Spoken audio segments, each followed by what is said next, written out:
Sosok Mayor Teddy ajudan Prabowo viral berparas gagak, kini dicarikan jodoh oleh atasan. Inilah sosok Mayor Teddy, ajudan dari Prabowo Subianto, calon presiden 2024 dengan nomor urut 2. Sosok Mayor Teddy Indrawijaya merupakan perwira TNI yang tergabung dalam Komando Pasukan Khusus. Dikutip dari Kompas.com, Mayor Teddy Indrawijaya adalah alumni dari SMA Taruna Nusantara, Magelang, Jawa Tengah. Setelah lulus dari Akademi Militer tahun 2011, karirnya melambung pesat.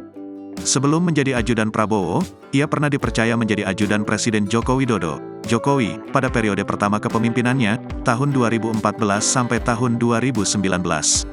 Kala itu Mayor Teddy masih berpangkat Letnan 1. Dikutip dari tarunanusantara.sch.id, Teddy adalah salah satu perwira brilian yang dimiliki satuan elit Kopassus. Tahun-tahun 2016 sampai tahun 2019, Teddy bertugas sebagai asisten ajudan Presiden Jokowi. Setelah itu, ia melanjutkan pendidikan militernya di Amerika Serikat.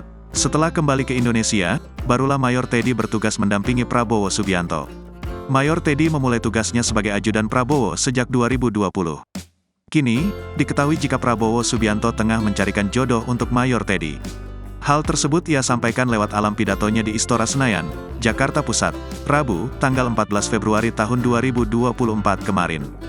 Dalam kesempatan itu, nama Mayor Teddy disebut bersama dengan 3 nama asisten Prabowo lainnya. Mereka adalah Agung Surahman, Rizky Irmansyah dan Rajiv Sutirto. Prabowo menyebut bahwa 3 sekretaris pribadinya itu masih berstatus bujangan. Oleh sebab itulah Prabowo mempromosikan sang asisten seraya membuka lowongan jodoh untuk mereka. Tapi syaratnya cuma satu, apabila ada emak-emak yang sedang mencari menantu, bisa daftar ke kediaman Prabowo di Kartanegara. Kebetulan 3-tiganya masih bujangan. Yang ingin mencari mantu silakan daftar ke Kartanegara nomor 4, ujarnya disambut teriakan pendukung. Download Tribun X sekarang, menghadirkan lokal menjadi Indonesia.